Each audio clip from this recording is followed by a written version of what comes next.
The Neil Diamond Musical, A Beautiful Noise, the uplifting true story, featuring all the songs you love from his Grammy Award-winning career. October 21st through 26th at Des Moines Civic Center. On sale at dmpa.org. I'm Chris Williams from Cyclone Fanatic and a proud Iowa State graduate from the class of 2007. No one shows up like Iowa State fans.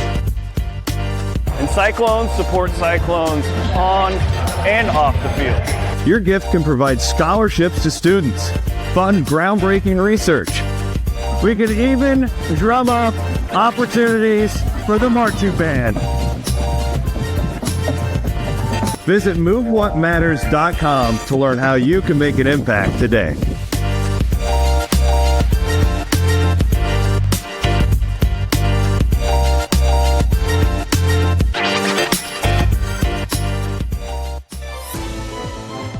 Hello and welcome into the Northwest Bank Studios for the Beat Reporters podcast in somewhat of a bye week.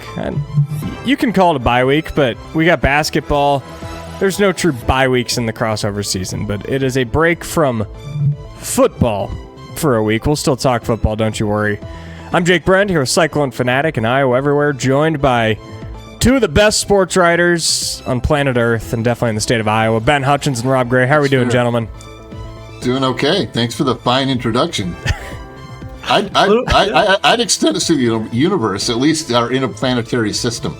yeah. Galaxy. Universe works. At least our galaxy. How are you guys enjoying the bye week? Enjoying a little bit of extra downtime. Yeah.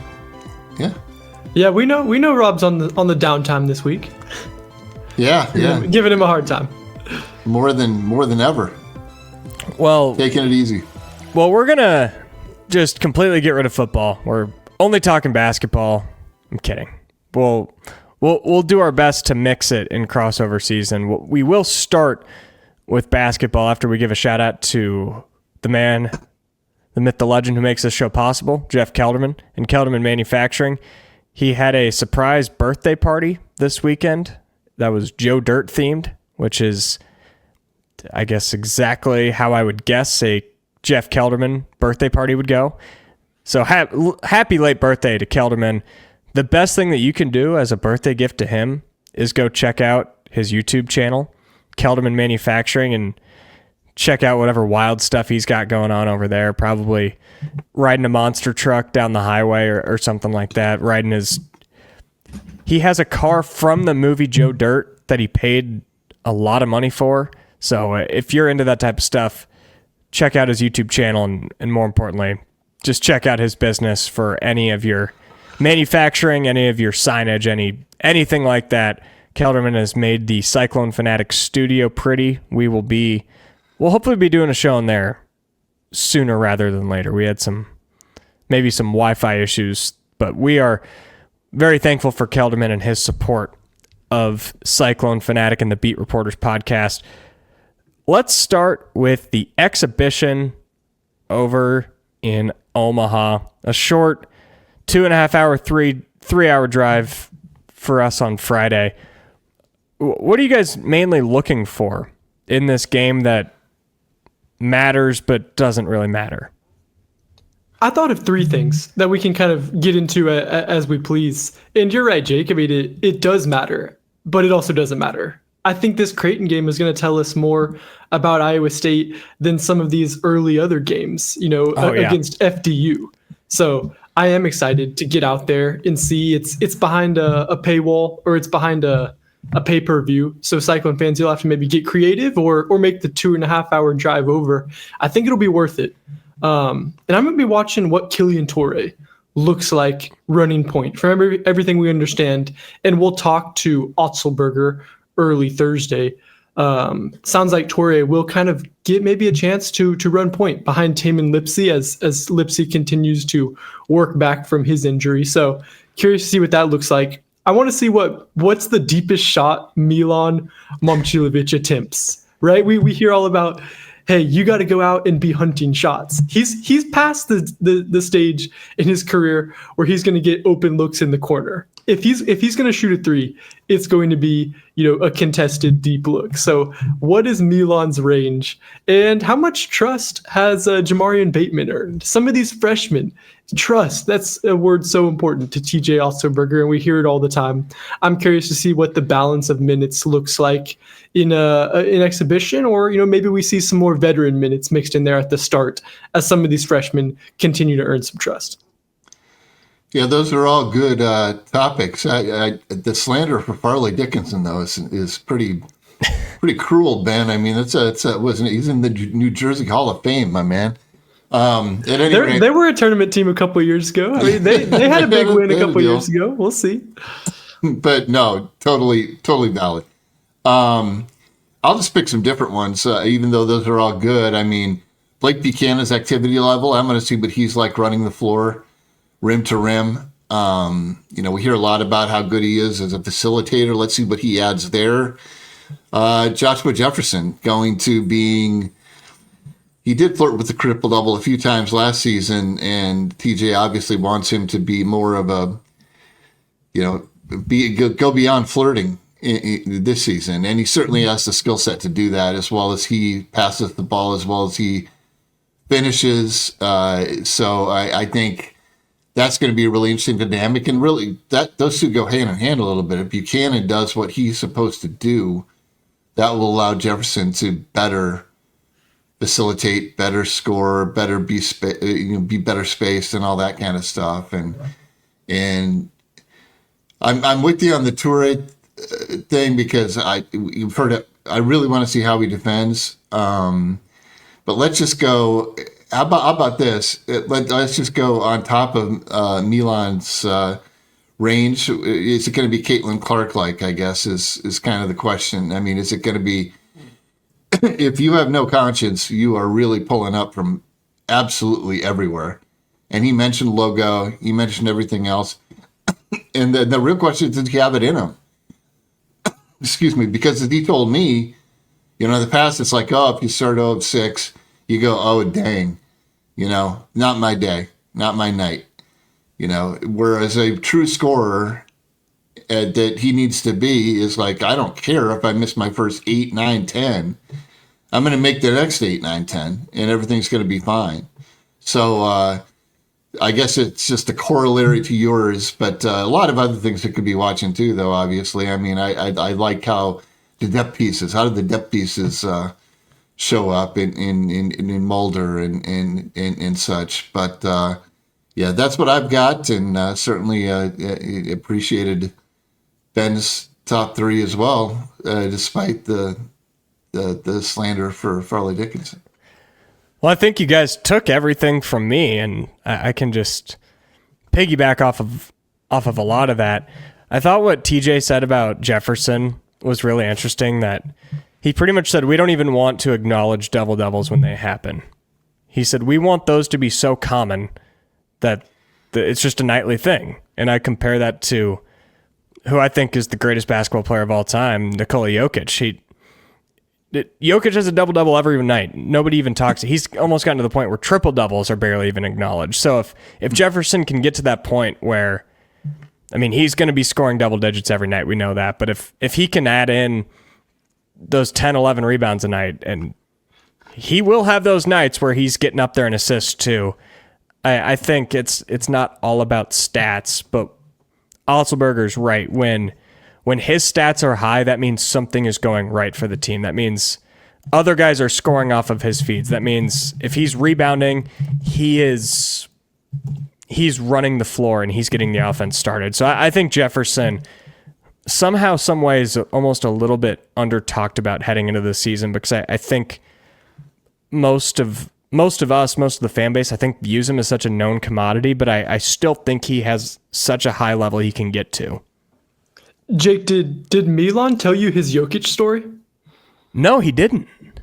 You'll have to ask him about it. It was kind of funny. It's maybe more Curtis Jones' story, but I was at Media Day shooting the breeze with Milan and asked him how, Kurt and Keyshawn were doing. And he said, man, I was, hanging out the other day and I get a text from Kurt and it's just a picture of him and Jokic chilling on a beach. And really? And of course, Milan, is Serbian, and it has a lot of respect for Jokic and the greatest Serbian basketball player of all time. And yeah, so Milan thought that was awesome. He's like, "Are you kidding me? I was going to class with Kurt, and now he's chilling on a beach with the Joker." I'll have to talk to him about that next time we see him. Whether we'll for sure see him at Big 12 Media Days next week in Kansas City. So maybe I'll chat with him about that there. No horses involved? No horses I involved didn't hear any reports of horses, but horses and the beach, that's a pretty cool mix too. I don't know. Yeah, I believe they do training camp out in San Diego. So that all adds up. For some reason they leave Denver. I don't know why, but I know they go out to the beach somewhere. Yeah. By the way, per Jefferson, 10-8-8 against Lipscomb. What was it? 19-10-7 against Iowa. Those look like the true flirtations last season, and I fully expect to see him hit that Jokic-like triple-double status more than once next season. Yeah, I completely agree. So another thing that has come out in the news lately is the TV slots for men's basketball. And I don't know. I kind of like it. I can see why people wouldn't. But I think the main reason I like it is December 29th is the last game that's on ESPN+. How about that? Well, what do you guys think of the schedule? I think it reflects the modern era, right? Where you're on a bunch of different platforms and fans are going to have to subscribe to a lot of different things. I think, Jake, you noted correctly on social media that the Peacock games all happen in the same month. So just get that subscription and cancel it. Get the 1 month subscription. I will say I enjoy some things on Peacock that I continue to subscribe. But that's up to each individual and their family. It's a nice mix, and ESPN Plus productions. I mean, let's face it. I mean, they're not high end. Let's put it. And I hope that with the addition of some of the others, we've got True TV doing the Players Era deal in Las Vegas. I know that TNT has good production, and that's obviously in that house, in that realm. So I think it'll be interesting to see different crews and all that. A nice variety, I guess, for the Cyclones across your TV screens. I, for one, am devastated because I wanted to see their college game day, at Iowa State lead into an ESPN Plus broadcast. I got such a kick out of that last year. Like, what in the world? I forgot about that. So yeah, no more weird situations like that. Yeah, I think overall, this is all nitpicky stuff anyways. Like, this is the type of stuff you talk about before the season starts. But it will be really nice that there's going to be very few games where I feel like we'll tune in and complain about the broadcast compared to years past, where I don't know what it is about ESPN Plus. There's just some nights where the camera quality is not high. And I do know the reason. It's ESPN Plus is putting together 200 broadcasts a night across all sports. When Peacock is doing one, that's their only broadcast that night. Sometimes it's their only broadcast that week. So they do put a lot into it to make it seem like an NBC broadcast. So I think overall, for the fan, would it be better if every game was on ESPN, ESPN2? Sure. It'll be annoying, especially I'm sure for maybe the older crowd. Like, they're on FS1 tonight and they were on CBS Sports the other night, and so it can get confusing. But personally, I think it's an upgrade over the past couple of years. Yeah. Oh, and by the way, I was looking at the schedule. Stonehill College kind of jumped off the page for me. Because I was like, well, what the heck is Stonehill College? And apparently, with my research, they're in the same conference as Farley Dickinson. So they were the 5 seed in the Northeast Conference tournament last season, lost to FDU 71-56. The only team they'll face that's in the preseason top 25 is the Cyclones on November 17th. I believe that's a ESPN Plus game.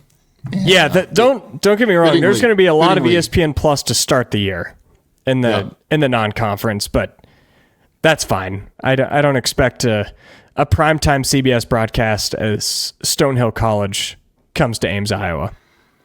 Yeah, no doubt. And I think getting 2 shots at Creighton is a really big deal, too, just as an aside. I mean, the exhibition is what it is. I'm sure they'll experiment a little bit with lineups and do some things, being the nature of those types of games, which used to be super secret scrimmages. But then the actual game they get to play in Vegas. I mean, Creighton's been such a high-level team for so long. That's going to really make the Cyclones a lot better. In addition, of course, to St. John's and at Purdue's in the non-conference. I'm really curious to see what the gamesmanship is like in this game, knowing that they play each other down the road.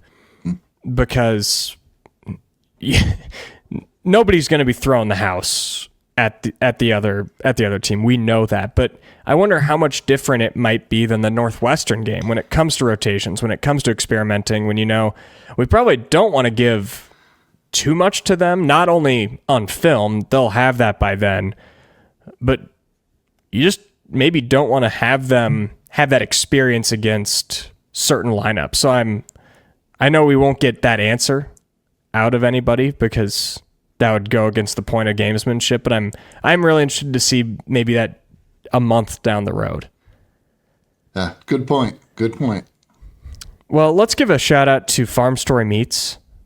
They are a local business with local animals in a safe and healthy way because they know exactly where all of their meat comes from, and they want the consumer to know exactly where it comes from and who raised it. They've been doing this for a long time, based in Ames, and they deliver for free in Ames, Ankeny, Des Moines. They can ship it right to your door anywhere in the U.S. Ray and Jess are proud Cyclone alums, and they're deeply involved in the Iowa State community. Ray, one of the founders, was even Cy when he was a little bit younger. Their customer list includes folks like President Winterstein, Dean Spalding, who both have doctorates, and then Chris Williams. So you can get the whole array of, you can be a part of the Cyclone celebrity list that buys their meat from Farm Story Meats, and you can even get a seasonal subscription that gets you the best cuts for that time of year, for tailgating, the theme meat bundle, and you can even customize your order in any way you want. Go to farmstorymeats.com. Again, that is farmstorymeats.com. So we've talked a lot about positives. If there was, let's just say this season ends disappointing or slightly disappointing or below expectations, what would be your concern, or what would be your reason that happened? I'll say probably the same reason as last season, injuries. I think TJ and his staff assemble their team as well as anybody in terms of it being suited to what they believe will fit a very exacting set of standards.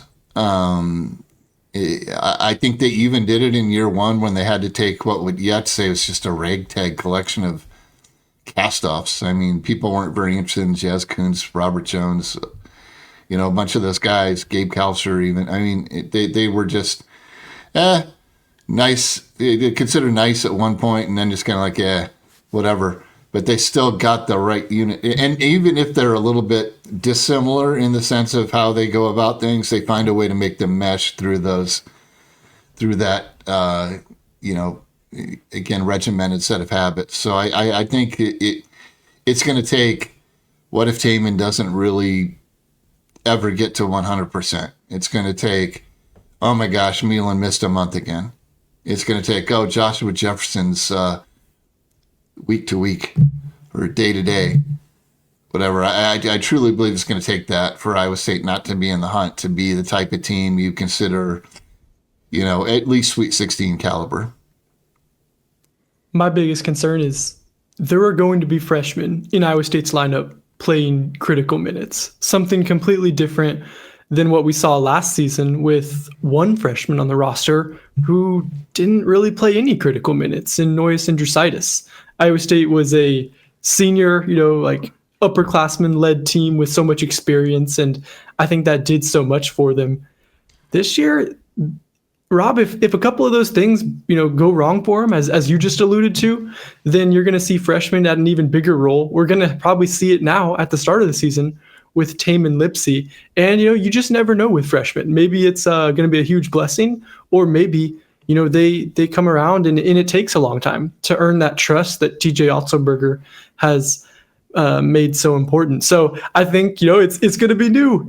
Get ready to ride the wave, Cyclone fans. You didn't have to ride it last year, but these freshmen, man, they're up and down. That's what happens when you throw an 18-year-old kid from Germany or, from wherever overseas into this American basketball environment. Is you see some up and down. And I think that's going to be something that never makes you feel super great, especially coming off of last season when, Iowa State was so veteran heavy. Yeah. Yeah, and you look in the first 3 years of the Otzelberger era, and it's something he referenced in his press conference, was they've pretty much had one freshman each year hit and play immediately and start the entire season, from Tyrese Hunter to Taman to Milan. And that's what they missed last year. I really do think they thought when they brought in Noyes Andrusaitis, he would be that guy, because they were a guard short last year. They really could have used one more scoring guard, and Noyes, for whatever reason, pretty much never saw the court when it mattered. So I think the hope is that this year Bateman can be that guy, and Torre is the type of guy who can come off the bench and give you a good 15 minutes, and they've compared him to Taman in ways defensively. So, but again, like Ben said, they're freshmen, and it maybe doesn't always translate to the court like you see in practice. So you do hope that they actually hit. I guess my concern, it's still probably 3-point shooting. If Milan doesn't take a massive step up, I expect him to take a step up. But if he doesn't take the step up like they've talked about him needing to, if, like Rob said, Taman's not 100% healthy, maybe his shot doesn't come back to that sophomore year form. The freshman, you never know. Freshmen will get in slumps. That's sure to happen. Heisey, I think Heisey's a pretty known commodity at this point. I think he's going to be a good shooter. Dominic Nelson, is he going to be able to increase his percentage from 24 at Utah Valley to even just 30? That would be my concern. Again, you don't need every single one of those pieces to hit, but if none of them hit, then you could be in trouble. Yeah, that's a good point. And I was thinking about how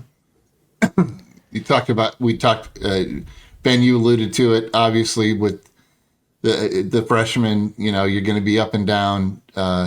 Jake, you touched on it, but I was looking back at Taman's freshman year where he shot 20% from three, worked with Eric Crawford, got that up, as you said, sophomore year, very, very, very, very serviceable. And, outside of battling a thumb, now a pretty good 3-point shooter. Yes. I think that can work with Nelson, but look at Taman. What you're going to get from a freshman. 3 steals in that game that will never otherwise be mentioned against Pitt in the NCAA tournament.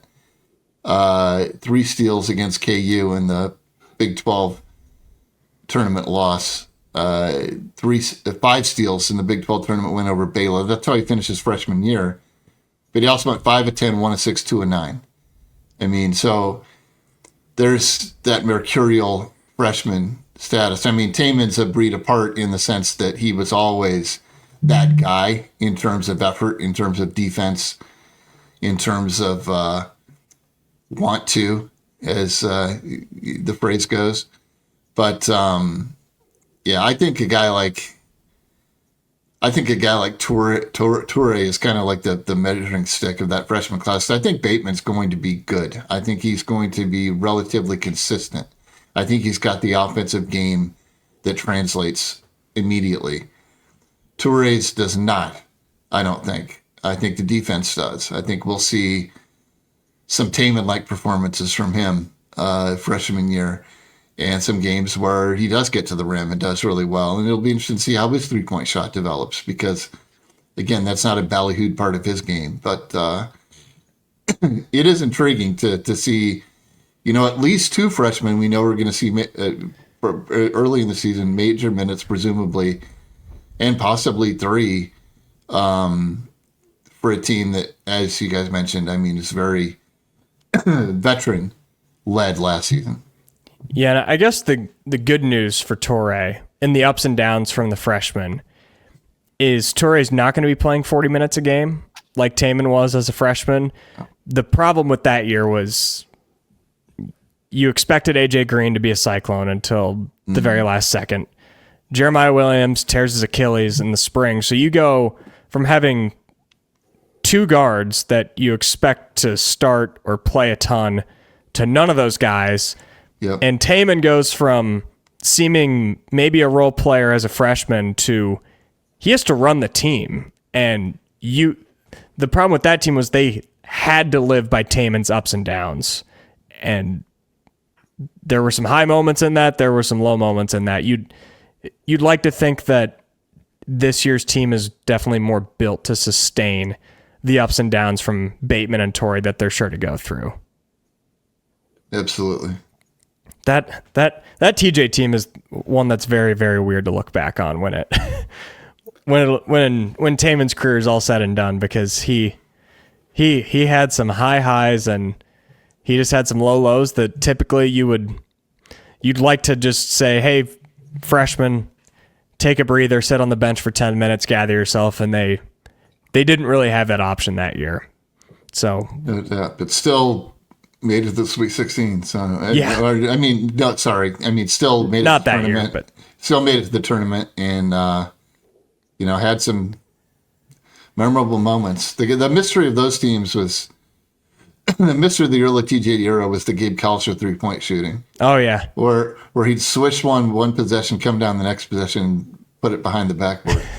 That was same look. So it was definitely some topsy-turvy moments, but mostly successful moments early on, for sure. All right, well, we've stalled enough. Let's get into football as the team drops their second consecutive heading into a bye week. Losers to Colorado. Rocco Becht was emotional after the game. Took about 10 seconds to gather himself after he was asked the question, where he was just choking up. And I think Rocco's taking these 2 losses really hard. I think he's clearly blamed his own performance for it. What do you see out of the leadership from number 3? I see exactly that. I see somebody who is used to winning a lot of football games and is used to playing well in a lot of those football games. Even in the 2 games last year that Iowa State lost back-to-back, Texas Tech and Kansas, I wouldn't necessarily say Rocco played poorly in either of those games, but you can point to a lot of mistakes that Rocco's made, including, the critical one, the interception that he threw against Colorado, that have really flipped those games against Iowa State. I mean, heck, that Texas Tech game last year, Rocco led another game-winning drive. That Texas Tech came back and led its own game-winning drive. So I think, this is the biggest adversity that Rocco has played and has had to go through in these last couple of years. So I think he is taking it hard. I see everybody raising their hand. Matt Campbell raising his own hand, saying it's on me. Rocco raising his own hand, which is what you want to see. I'm curious to see what kind of fire it lights. It almost felt a little bit Tim Tebow-ish. He didn't say the words "I promise," but man, you could almost read in between the lines of how much it meant to Rocco Becht, and he's doing everything he can in his power this week to get it all corrected. Well, again, that's a guy who is the leader. I mean, to the point where, what was it, after the Big 12 title game last year, he's standing on the field waiting for everyone to say something to them. Bro Freeler, the guy who played through every injury or their severe injuries almost his entire career. He said he never wanted to do that again. He's in a position where he's going to have to do that again, and he's imperfect like everyone else. I mean, lowest percentage completion rate at Colorado. I hear a lot of people talking about drops. I think he was throwing behind people. Yeah. He was not on. I mean, throwing missiles too. And there are some catches where, you're like, you need your receiver to steady you and make that reception, even though it's not a perfect ball. But we were talking just a couple of weeks ago how Rocco has progressed to the guy that puts the ball in the perfect spot. And Ben Bramer was talking about that. And he clearly didn't do that at Colorado. Again, you fall to a middle of the road team. I think that's where Colorado will finish this season. Maybe a 5-win, 6-win team. I'm guessing 3-4 win. They're 3-4 right now. And you had every opportunity to go and win the football game. And for a guy that's led 7 fourth quarter comeback drives, to not have an opportunity to do that, I mean, you do the punt, all that stuff. And the Colorado was able to bleed almost 4 minutes of clock. But I think Rocco is such a winner that losing hurts that bad. And I think we'll see his best. You come out of the bye. Now number 15 BYU. I know they've got their so-called Holy War game against Utah coming up this week. Arizona State, a team that could play itself back into the rankings after that at home. Iowa State has an opportunity to get themselves back in position to at least be in the conversation. I don't see Texas Tech losing, to be honest. But at the same time, I could see, even though Cincinnati's undefeated, even though BYU's undefeated, I could see those teams somehow losing a couple of games. Tiebreaker would obviously be tough against Cincinnati, but there's a path still for Iowa State. And I think as long as that path is there, a guy like Rocco Becht is going to lead them as if they are contenders rather than pretenders. And again, a season that could, do you call it a failure if you go 8-4 and have a chance to maybe win an Alamo Bowl game and get to 9 wins, 11 wins, 9 wins back to back? I don't think that's a failure of a season. I think it means you had some of those failures in the moments that had gone away since the debacle of 2022. So we'll see how it goes. But with that guy helping to set the standard, I think Iowa State's gonna right this thing and certainly have a chance to have a very solid season still. Yeah, I think Rocco has proven enough in my eyes that I just don't think he's completely healthy right now. I don't think he's playing at 100%, and nobody is at this point of the year. But I think he's probably dealing with a little more stuff than we've been let on, based off of some of the balls he's been throwing and maybe some of the decision making that hasn't been as sharp as it was the start of the year. The good news is you get those 2 weeks of he better not be getting touched, not once in practice. A couple weeks to sleep a little more, to get the body right. And I agree with Rob. I think we'll see the best of Rocco coming out of the bye week. And I think we'll see an even better Rocco if Kyle Conrarty comes back, which who knows? We've been led to believe it's possible it could happen for the BYU game. I'll believe it when I see number 97 dressed out there at Jack Trice Stadium. But if you can get Conrarty back, I think that'll take the weight of the world off the shoulders of Rocco. I think that's the biggest diagnosis right now I would have, is that they know that they can't make a kick from anywhere outside the 15-yard line. You can't trust it at this point.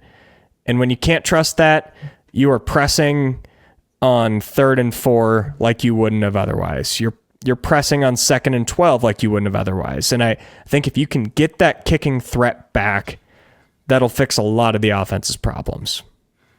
Yeah. I'll also just add that maybe the only better version of Rocco Becht than the early season fresh version is the Rocco Becht with his back against the wall. And, what that does to him mentally. We know he likes to be challenged at the start of a game. Go throw him a deep ball. Go get him in. With his back against the wall, he's awesome. Yeah, and then clean up the penalties. I mean, you mentioned, Ben mentioned Campbell pointing the finger at himself too. I mean, just quote unquote precision and details, quote unquote precision and details, unquote. I mean, 15 penalties in the past 2 losses, 13 in the previous 5 games. I mean, some of those fans can whine about and be like, oh, was it really that? Was it real? I mean, just the worst possible times. The Bramer hold on the drive where you just shoot through Colorado's defense like it's, a paper bag. I mean, you're going to score a touchdown. A completely different football game if that happens. You can't have that. And when that starts happening, and couple that with Converti's absence, I mean, there's no doubt that Taylor Mauser is calling games differently, and he's still a young coach. His brilliance at times and his experimentation maybe can sometimes bite him a little bit. Maybe he's trying to hit the home run too frequently. Maybe he's trying to, how many times were they in 3rd and 12 at Colorado, right? I mean, it was routinely, because of penalty or because of a dropped snap or all kinds of stuff. And that can get in a coordinator's head as much as it can get in a player's head. And as long as they clean things up, revert to form, they've got an opportunity to beat everyone that remains on the schedule. I don't think there's any doubt about that. But if they don't, they've also got an opportunity to lose to almost everybody on the schedule as well. So, I mean, it'll be interesting to see whether they can clean it up because, again, as you say, Rocco, that emotional, does that reflect? It certainly reflects his passion for the program and how much it means to him, but can it also reflect the accumulating blows that have come via the constant failures in the moments the last 2 weeks? I mean, so we'll see how they respond. But again, to reiterate what we've all said, I mean, this team, if anything, should enjoy the benefit of the doubt when it comes to rising the occasion. It'll be interesting to see for sure. Well, and that leads us into one of our final topics, and that is what defines a success for this team, where the team stands now. I know Rob already kind of alluded to what he thought. Ben, what are your thoughts on what a success would look like in a couple months?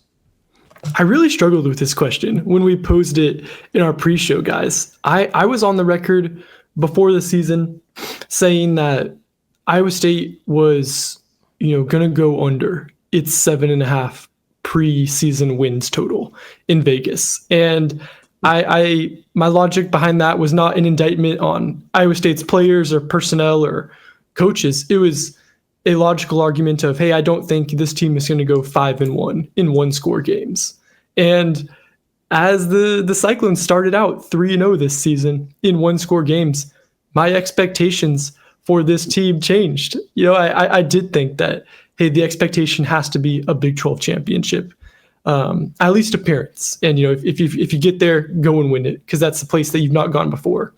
And how quickly it's reverted as some of these penalties and things, these little mistakes, are the things that bite you, as Iowa State's now gone 0-2 in its last 1-score games. So I think my vision of success for what this season was initially going over 7.5 wins. I think it expanded beyond that as we saw the fast start that Iowa got off to.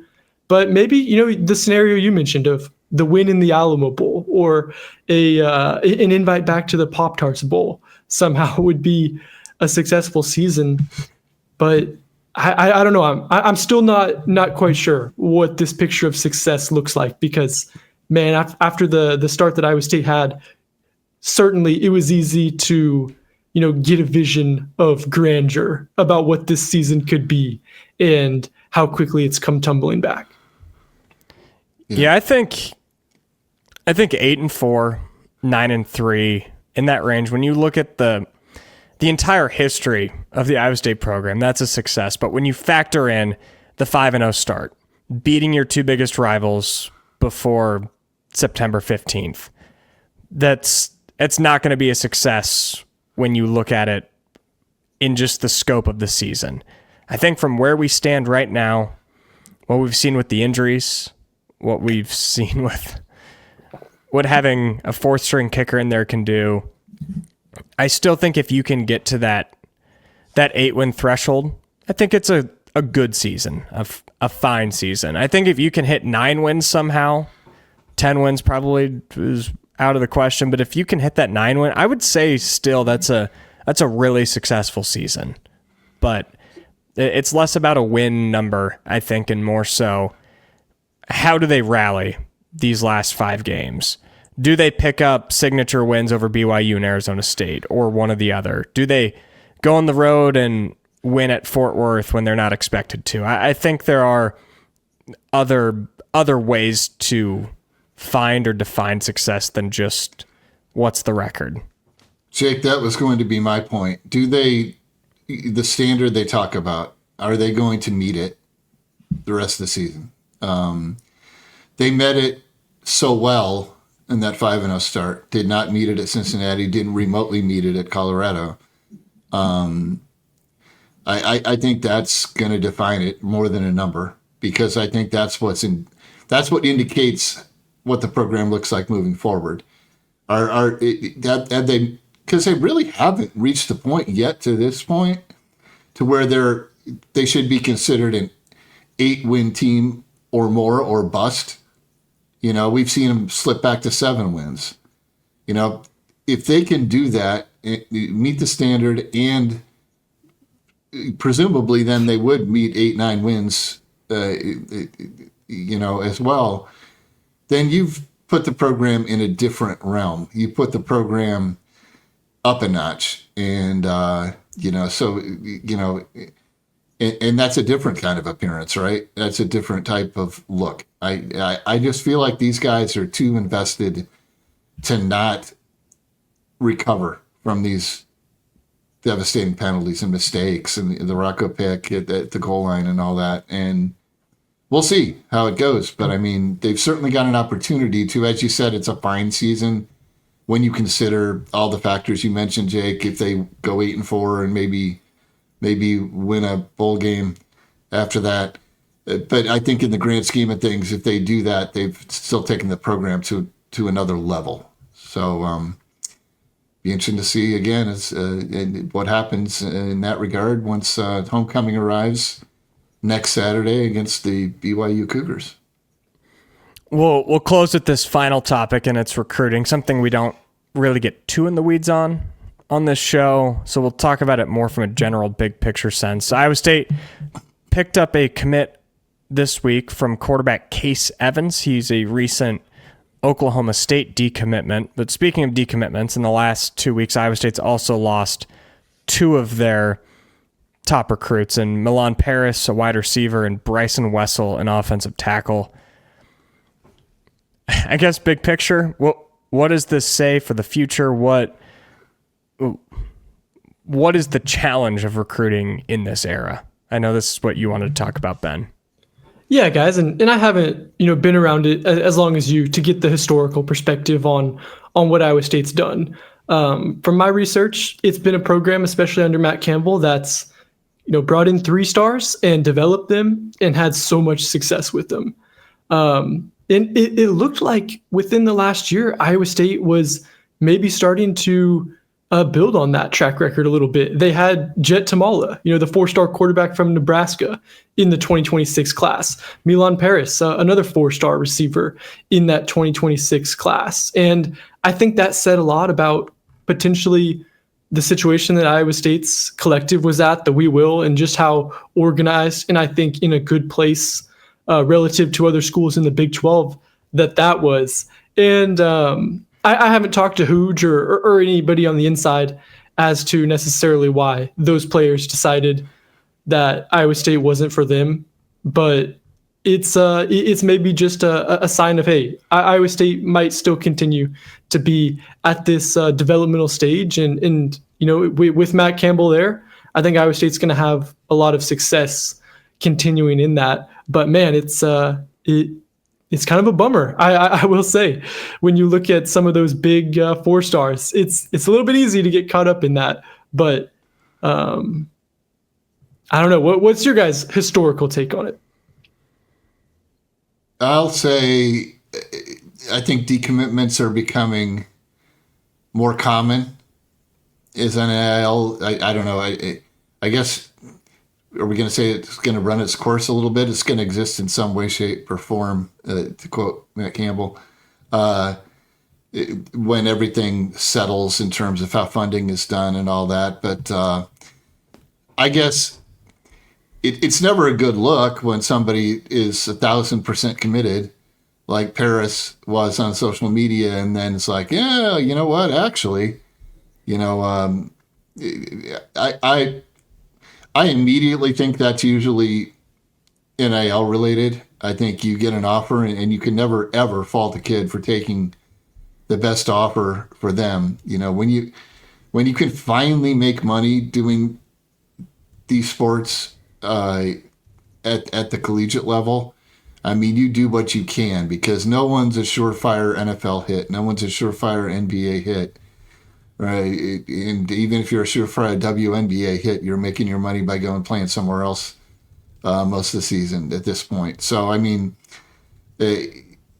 again, not a good look, but I think, yes, Ben, keeping in line with what you're talking about, Iowa State is going to always try to uncover and polish those diamonds in the rough. And that will continue. Not that they're not going to try to get more fours. I mean, you talk about embarrassment of riches. I mean, if you're Ohio State or Georgia or something, you're talking about fives, and your fours are your afterthoughts. But it's, I think, just kind of par for the course of this era that you're going to have guys, see shinier, more golden objects somewhere else and decide to go there, because there are lots of good programs and lots of places where they can make a mark for sure. Yeah, I completely agree with everything you guys both said. And another thing I'll add, it's probably just got to be super frustrating for Iowa State when they are sometimes the first offer on these guys, or the first major college offer, and then they get the shinier SEC offer and leave. But I think that also speaks to the incredible evaluation year in, year out that Iowa State has in Derek Kudger, in their position coaches, in their recruiting coaches, that they do keep finding these diamonds in the rough. And sometimes those diamonds in the rough will get away. At the same time, there's a very limited list of Iowa State decommitments that have gone on to success anywhere else. Like it's a very small list. I know there's the defensive lineman at Oklahoma right now, who's probably the biggest one, but there aren't a ton of, man, that guy flipped at the last second and we really, really wish we had him when you look back 5 years later. So if there is a silver lining, it's still recruiting. We still don't know really anything about these recruits, and Milan Paris could end his career playing at North Texas or UTEP, whatever. We don't know. And it says a lot about the second players get in this program and they get within the walls. We hear so much, hey, why'd you come back? Why did you not hop in the portal? It's because, getting to experience the culture and the Matt Campbell led everything here is so much. So once players get inside these walls, I feel like the retention rate is so high. Yeah, 100%. Well, this has been another week of the Beat Reporters. We hope to find you here at the same time next week. We'll have a basketball exhibition game to react to. We'll have a football game to preview. We might even have some Big 12 basketball media days to recap. I guess we'll have to see when we decide to record next week. But thank you for joining us this week here in the Northwest Bank Studios for the Beat Reporters on Cyclone Fanatic.